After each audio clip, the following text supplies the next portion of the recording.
2025 से 30 क्या अभी 10 वर्ष इनमें कार्य क्षमता है कि बिहार को और देश को ये दिशा दे सके। कि हम महोलर में और यहाँ पे माननीय डॉक्टर सतीश कुशवाहा जी आए हुए हैं, क्या कुछ के लिए यहाँ पर कार्यक्रम में सर पूरी जानकारी दीजिएगा। जी, आज भारत के चक्रवर्ती सम्राट अशोक की 2369वीं जन्म जयंती है जी। सम्राट अशोक भारत के समता मूलक समाज के साथ साथ पूरे विश्व में इकलौते शासक हैं जो आज भी प्रासंगिक हैं और आगे आने वाले युग के शासकों के लिए एक आदर्श का पैमाना बनते हैं। आज उनकी जन्म जयंती महोलर के इस गांव में आयोजित की गई है, जहां मुझे आमंत्रित किया गया था और उस जयंती के सिलसिले में ही मैं यहां आया हूं। सर, देखा जा रहा है चुनाव 2025 नज़दीक है, हर जगह देखा जा रहा है, जहाँ भी कार्यक्रम हो या फिर क्रिकेट के लिए हो या हर चीज़ के लिए जाना जाता है, वहाँ सतीश कुशवाहा देखा जा रहा है। सर, चुनाव के लिए क्या कुछ तैयारियाँ चल रही है, लग रहा है? देखिए, चुनाव को लेकर ही नहीं, पार्टी की मजबूती के लिए, क्योंकि मैं जिला अभियान प्रभारी भी हूँ और पार्टी ने जो लक्ष्य दिया है जी कि 2025 में 225 और 2025 से 30 फिर से 29, तो चूँकि पिछले विधानसभा चुनाव में नवादा जिले के 5 सीट में से मात्र एक जगह एक स्थान पर ही एनडीए को सफलता मिली थी। जी जी। तो इस बार हम लोग विशेष रूप से जन जागरूकता लेकर लोगों के बीच जा रहे हैं और 2010 के परिणाम यानी नवादा जिले के 5 विधानसभा सीटों को एनडीए की झोली में डालने के लिए प्रयासरत है। जैसे आपका कहना है कि 2025 में जितने भी सीट है लगभग एनडीए के खाते में जाएंगी। बहुत सारे दल के लोग हैं जो आपके विपक्ष है, उनका कहता है इस बार तेजस्वी की लहर चली है और यहाँ पे जो है महागठबंधन की सरकार होगी और तेजस्वी यादव मुख्यमंत्री बनेंगे। इस पर क्या कुछ कहेंगे? जनता अब पुराने दौर में जाना नहीं चाहती।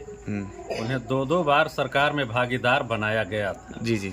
लेकिन उन्होंने उस अराजकता के दौर को ही फिर से इंडिकेट किया, मतलब उन्होंने स्पष्ट कर दिया कि वो सरकार चलाने लायक नहीं है, वो सभी सरकार के लायक नहीं है और जनता फिर से उस पुराने दौर में ना जाकर हमारे विकासवादी सिद्धांतों पर ही चल रही है और मुख्यमंत्री नीतीश जी का फिलहाल कोई विकल्प नहीं है। इन्होंने जिस दौर से बिहार को निकाला और सुशासन और विकास के मार्ग पर चलाया है, फिर से कोई अंधकार में नहीं जाना चाहेगा प्रकाश से। लोगों का कहना है कि हम नो डाउट है नीतीश कुमार विकास किए हैं, लेकिन अब उम्र नहीं है, अब एक नौजवान के हाथों में बिहार को सौंपना चाहिए। इस पर क्या कुछ कहेंगे? उम्र और अनुभव जी, नौजवान होना वो अलग बात है, लेकिन हमारे मुख्यमंत्री जी एक अनुभवी व्यक्ति हैं, पढ़े लिखे हैं और इनके पास राजनीति का बहुत अनुभव है।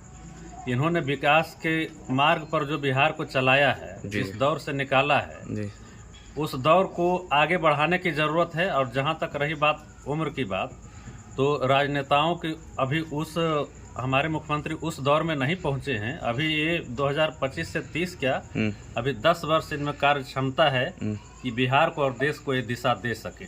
मतलब 2035 तक नीतीश कुमार जी ही मुख्यमंत्री बिल्कुल देखिएगा। इनकी कार्य क्षमता ऐसी है जी कि ये अभी हम लोगों का मार्गदर्शन कर सकते हैं 10 वर्ष तक बड़े आराम से। मतलब आपका कहना है 2025 से 30 नहीं, 2025 से 35 तक मुख्यमंत्री नीतीश कुमार को ही देखना चाहते हैं।